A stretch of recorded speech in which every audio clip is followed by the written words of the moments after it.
Bien, amigos, aparte de la pandemia, aquí hay una preocupación muy grande de toda la población, de todos los dominicanos, y es la inseguridad pública. La cantidad de atracos, de muertes, es demasiado. Y no hay nadie que no haya sufrido casos, o en su familia, o en su centro de trabajo, o en sus amistades, en sus familiares, en fin. Eh, una compañera de trabajo de nosotros en este programa, ayer, su padre iba en una guagua, desviaron la guagua, lo atracaron y lo tiraron con la guagua en movimiento. Un señor de más de 60 años de edad, con lesiones fuertes. Y eso es cotidiano, ese tipo de hechos. Entonces, ayer, aquí se han anunciado, yo no sé ya cuántos, hemos perdido la cuenta, cuántos planes de seguridad ciudadana o de seguridad pública. Y siempre se han quedado en nada. Ayer el presidente Luis Abinader anunció un plan de seguridad que abarca muchos factores diferentes. Lo presentó ayer en una rueda de prensa, ese plan de seguridad ciudadana. Y hay temas que vamos a detallar más adelante. Identificación de los motoristas con chalecos. Vamos a ver hasta dónde eso se puede implementar. Eso sería útil. Desarme de la población. Van hasta comprar armas ilegales. Es una medida para recoger armas. En esto tiene una atención muy especial la violencia intrafamiliar, sobre todo los abusos contra las mujeres. Se anuncian medidas para eso también. Algo que debió hacerse hace muchísimos años y no se ha hecho, que es la tecnificación de la policía. Señores, aquí hay destacamentos donde usted va a poner una denuncia y lo recibe un policía, y en un pedazo de hoja, no siempre es una hoja completa, un pedazo de hoja que está escrito de un lado, lo ponen del otro lado y ahí anotan los datos de la denuncia que usted está poniendo. ¿A dónde cree usted que va a ir a eso para que funcione esa querella? Señores, cuando las computadoras están inventadas desde hace tantas décadas, y aquí no se le ha puesto atención a eso, claro. Cuando usted ve que hay funcionarios que se llevan 27.000 millones, 20.000 millones, 30.000 millones, y que lo venden todo, todo lo que compra el Estado lo venden ellos mismos, no hay para eso. Tanto dinero que se ha tirado en la corrupción y en el Estado comprando todo más caro que nadie. Bueno, el presidente también anunció acciones en ese sentido para la tecnología, nuevos laboratorios de criminalística. Me imagino que tendrán una flotilla interconectada para que desde que vean un vehículo que les parezca sospechoso, con un clic sepan a nombre de quién está ese vehículo. Van a reconstruir 200 y pico de destacamentos. La verdad es que la misma policía cae en el descrédito cuando el ciudadano ve un destacamento con un local que se está cayendo, que a veces no tiene ni baño, que si lleva un detenido ahí, ese detenido puede irse en el momento que le dé la gana. Entonces, vamos a entrar en los detalles. Carolina. Sí, uno de los ejes que quizás llama más la atención es el plan de desarme. Entre lo que se comunicó ayer, se incluía que a partir del 6 de abril el gobierno iniciaría ese plan de desarme con la compra de armas ilegales en manos de civiles. Creo que tenemos un corte sobre eso, vamos a verlo y volvemos con el comentario. Del próximo martes 6 de abril, vamos a iniciar un innovador programa de recompra de armas ilegales con la colaboración de todo el sector social comunitario. El programa que proponemos incluye las siguientes acciones: ofrecer una compensación atractiva para incentivar la entrega de las armas ilegales. La compensación no solo será en efectivo, sino que incluirá cupones canjeables por cualquier producto en el sistema comercial. Se procederá a la inmediata destrucción de las armas para que no regresen a las calles. El programa de recompra debe incluir un sistema de compensación para policías, militares y funcionarios aduanales que identifiquen y decomisen armas en sus labores.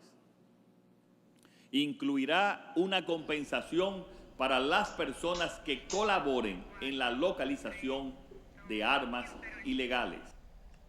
Allí será clave, Uchi y Edith, hacer un esfuerzo mancomunado entre las instituciones, porque muchas veces cuesta dar con ciertas armas que estuviesen, por ejemplo, involucradas en ciertos procesos, y esta podría ser una oportunidad para ubicarlas, pero además creo importante destacar que los planes de desarme en América Latina, por lo general, con sus excepciones, han tenido muy buenos resultados. En el 2004 se estableció el Plan Desarme Medellín en Colombia, y la verdad es que se ha utilizado hasta por la OEA como una de las buenas prácticas en los procesos de desarme para la reducción de las tasas de homicidio y de los delitos cometidos con armas blancas y armas de fuego. Eso también es un punto que deberá más adelante esclarecer el gobierno, si este plan incluirá el tema de las armas blancas. Por igual, en Bogotá hubo un proceso similar. De hecho, la seguridad en varias comunidades de Colombia, como sabemos, cambió drásticamente en las últimas décadas, y una parte importante de ese eje de seguridad fue precisamente los planes de desarme, que muchas veces se llevaron a cabo a nivel local, no a nivel general, es decir, a nivel municipal. Naturalmente, para ello se necesita una regulación específica que permita que eso lo lidere, por ejemplo, una alcaldía. Creo que en este país es más sensato que se haga desde el gobierno central, aunque se haga apoyado en las autoridades locales, pero también quería señalar con el tema de Colombia, porque creo que a lo mejor esto es algo que la gente recuerda más fácilmente, aquel slogan de turismo que publicó Colombia, perdón, me distraje con el movimiento de cámara, el riesgo es que te quieras quedar. O sea, dentro del plan integral del gobierno colombiano para asegurar el plan de desarme, la seguridad ciudadana y su comunicación hacia el exterior, habiendo vivido un tiempo tan violento y de tan alta tasa de homicidio y demás, estuvo esa comunicación hacia el exterior de que realmente Colombia ya no representaba un riesgo significativo para quienes lo visitaban. Entonces, eso del plan desarme naturalmente me recordó esos esfuerzos de 2004 y 2012 respectivamente en cuanto a Medellín y Bogotá, que fueron bastante exitosos en esos países, en esas ciudades de Colombia. Uchi. Sí, bueno, otro tema es el de los motoristas. Sí. Los motoristas constituyen un factor. A cada momento es raro el día en que no vemos en las redes sociales videos de seguridad mostrando atracos hechos desde motocicletas, y a veces asesinatos también. Es un factor, evidentemente, y es un factor tan importante porque aquí es un desorden. La gran mayoría de las motocicletas que ustedes ven en las calles, para el Estado Dominicano no existen, no están registradas. Aquí todo el que quiere importa piezas y arma entonces los motores aquí. Esos motores no tienen un origen, no tienen una matrícula. Hay muchísimos motores que andan sin matrícula. La cantidad de motores que se roban también. Entonces nadie sabe la identidad del que tiene ese motor, porque fue robado. Es un verdadero desorden lo que hay aquí desde hace muchos años con las motocicletas. Entonces, el presidente anunció un plan para identificar a los motoristas. No nos quedó claro si la numeración que le van a poner es al motor o es al motorista. Pero bueno, lo que él anuncia, vamos a oírlo de sus propios labios. Lo que piensan hacer con la identificación de motoristas y motores, poniéndole a los motoristas unos chalecos numerados. Adelante.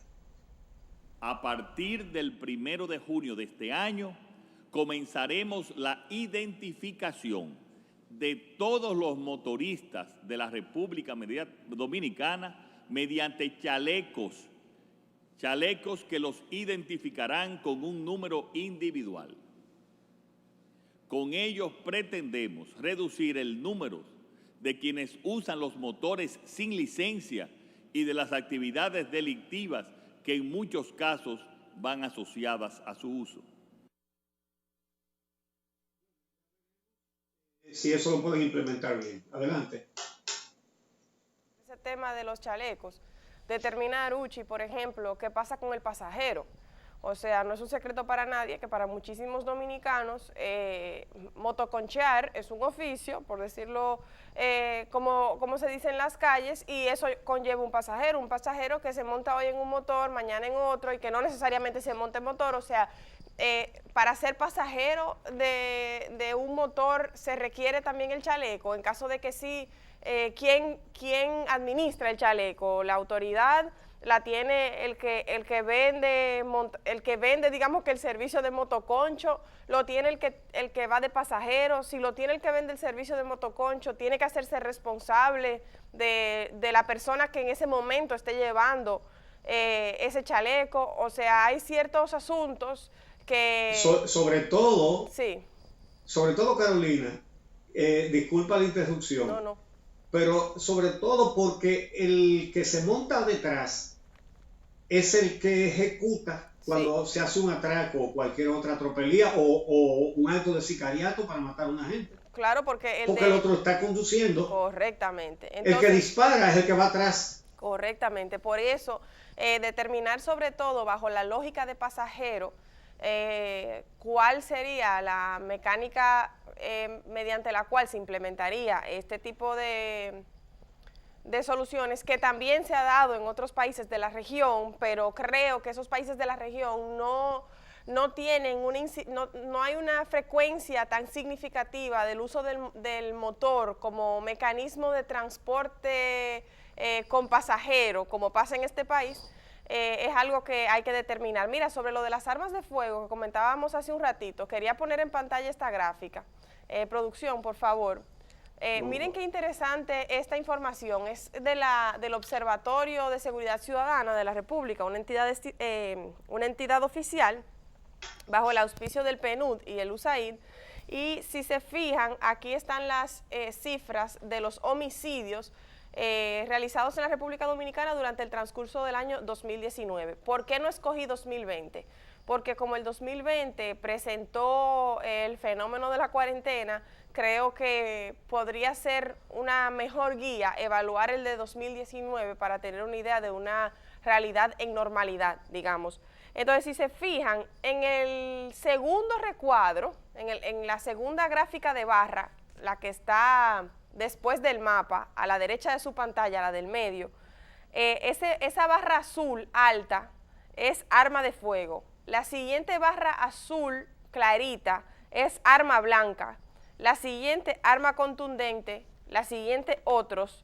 Y no se sabe o no se determina, 13, la última. para que vean cuánta incidencia tienen las armas de fuego, pero sobre todo para que vean que las armas blancas no están muy por debajo de las armas de fuego y por tanto en este plan de desarme podría ser bueno evaluar cómo se incluye el tema de las armas blancas. De los homicidios cometidos en el transcurso del año 2019 y reportados en este informe, 464 fueron cometidos con armas de fuego, 395 con armas blancas, 112 con armas contundentes, 42 con otro tipo de armas o con otro tipo de objeto y 13 no se sabe o no se ha podido determinar.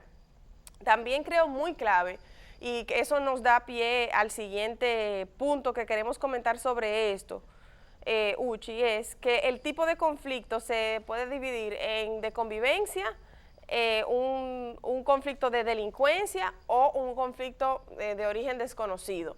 Y de ese total de homicidios, 689 homicidios ocurren por convivencia, 296 por delincuencia. Vuelvan a poner esa gráfica en pantalla, que esa cita está fácil de encontrar. Miren, en la esquina inferior derecha, el de la esquinita, que tiene 3 barras, esa azul oscura es convivencia, esa verde es delincuencia y la chiquita es desconocido.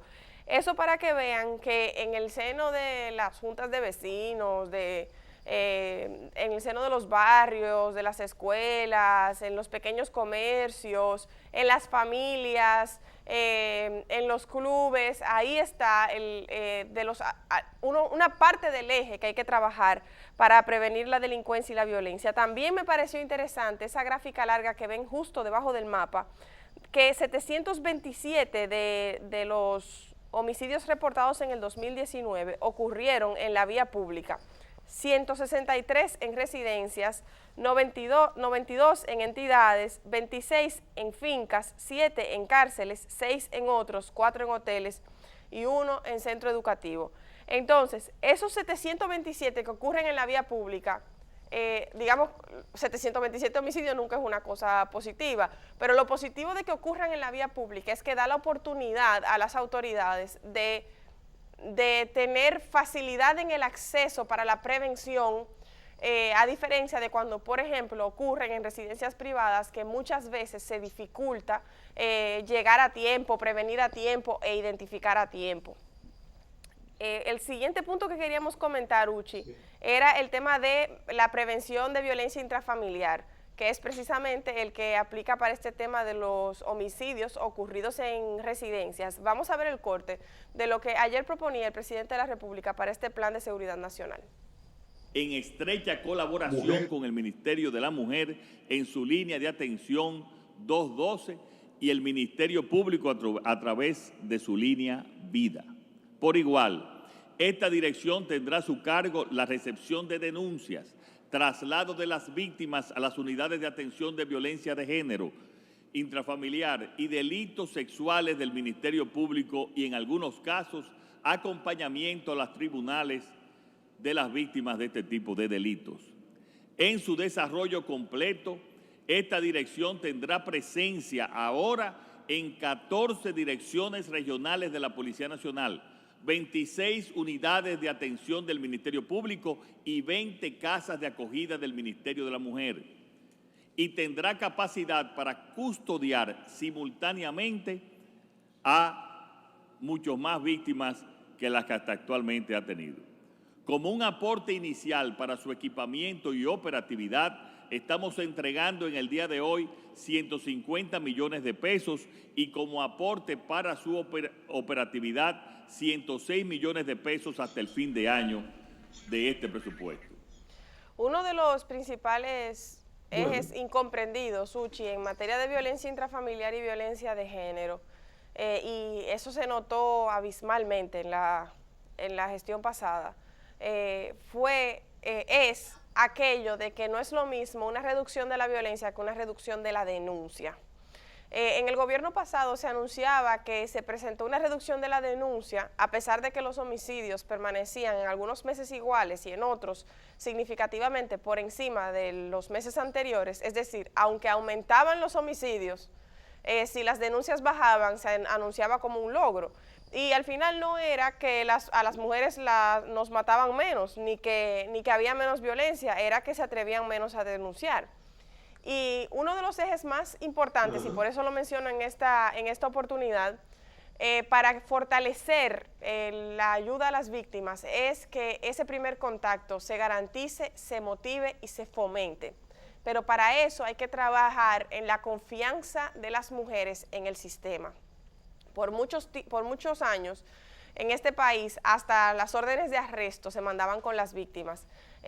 Poco a poco sí. quedan todavía espacios donde eso se podría estar produciendo, pero poco a poco eso se ha ido desmontando. No obstante, la confianza de las mujeres en el sistema de persecución ha sido afectada, por ejemplo, con los acuerdos que firma el Ministerio Público o que ha firmado el Ministerio Público con victimarios y que ha dejado entender a las mujeres que dependiendo de lo que el victimario logre con el Estado, su protección quedará entredicho o no. Con ello, lo que quiero decir es que esa Dirección Especializada de Protección de la Mujer deberá venir acompañada, su fortalecimiento deberá venir acompañado de un sistema de recepción de denuncias lo suficientemente robusto como para que las mujeres en efecto lleguen hasta la Dirección Especializada de Protección de la Mujer, porque de lo contrario, lo que va a pasar es que van a preferir quedarse al margen del sistema y eso puede costarles la vida. Uchi. Bueno, es decir que no debemos llegar a los extremos a que se llegó, para poner un ejemplo muy conocido, en el Ministerio Público de San Pedro de Macorís, donde los hombres apuñalaban mujeres y conseguían siempre un acuerdo ilegal, pero salían a la calle y luego acababan de matar a su víctima. Y eso era un negocio. Bueno, este plan que anunció el presidente ayer tiene múltiples aspectos. Tenemos que hacer la pausa, pero mencionar que se anunció una plataforma de interacción directa y en tiempo real de los ciudadanos con la policía. Eso será interesante, vamos a ver cómo lo implementan. La reconstrucción de 202 destacamentos de la policía, que va a invertir 40 millones de pesos para capacitar a los agentes policiales en el trato a los ciudadanos. Eso sería muy positivo porque la policía es una entidad vieja que no fue organizada como una policía, sino como un cuerpo militar. Qué bueno. Aquí hay mucha confusión con eso. Sí. Usted le pregunta a un policía si él es militar y le dice que sí. No, la policía no es militar. Por eso no forma parte del Ministerio de Defensa. Esto es otra cosa. No son militares, pero muchos actúan como militares. Entonces, qué bueno que lo van a capacitar en el trato a los ciudadanos, sobre todo que le enseñen cuáles son los derechos de los ciudadanos. En fin, hay muchos aspectos que cada uno pudiera dar lugar a análisis, a comentarios, pero son demasiados elementos. Uchi, y tenemos el tiempo limitado. Uchi, nos vamos a ir ahora, pero solo quería referirme, porque en datos históricos, buscando las anterioridades, solo decir que en República Dominicana se anunció un plan de desarme a la población en julio del año 2014, se anunció otro plan de desarme en el año 2018, es decir, que este sería el tercer plan de desarme, eso mirándolo así, sin buscar un poco más, en los últimos 20 años. Los planes de seguridad... En los últimos 7. Sí, pero bueno, no, digo 14, 18, porque tengo también, lo que pasa es que revisé los 20, y le voy a decir ahora, el 11 de julio del año 2005, se anuncia el plan de seguridad democrática del doctor Leonel Fernández desde el Palacio Nacional. De hecho, hubo un decreto, el decreto 263-5, que declaraba de prioridad la seguridad nacional.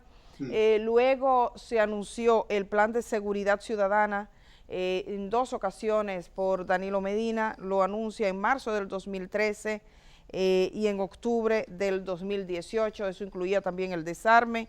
Digamos que este es el 4º plan de seguridad que estamos mirando desde el año 2005 a la fecha. Ay, que tenga mejores éxitos. Sí, tenemos la pausa. Nos tenemos que ir a la pausa. Solamente mencionar, ahora que Uchi hablaba de la policía, el famoso patrullaje mixto, que no formó parte de, por lo menos no del discurso del presidente, y que vale la pena destacar en cuanto al entrenamiento de los policías, porque primero el patrullaje mixto se ha utilizado cada vez que hay una ola o un pico de delincuencia en las calles, se ordena el patrullaje mixto, que resulta increíblemente costoso. A la gente le sorprendería lo inmensamente costoso que es el patrullaje mixto, primero porque no solo implica la movilización de esos hombres y mujeres, sino también el vehículo, la gasolina, el tema de los baños, el tema de la comida, el tema de las jornadas extra, el tema de los viáticos para cada una de las personas que están involucradas en el patrullaje mixto, que con frecuencia es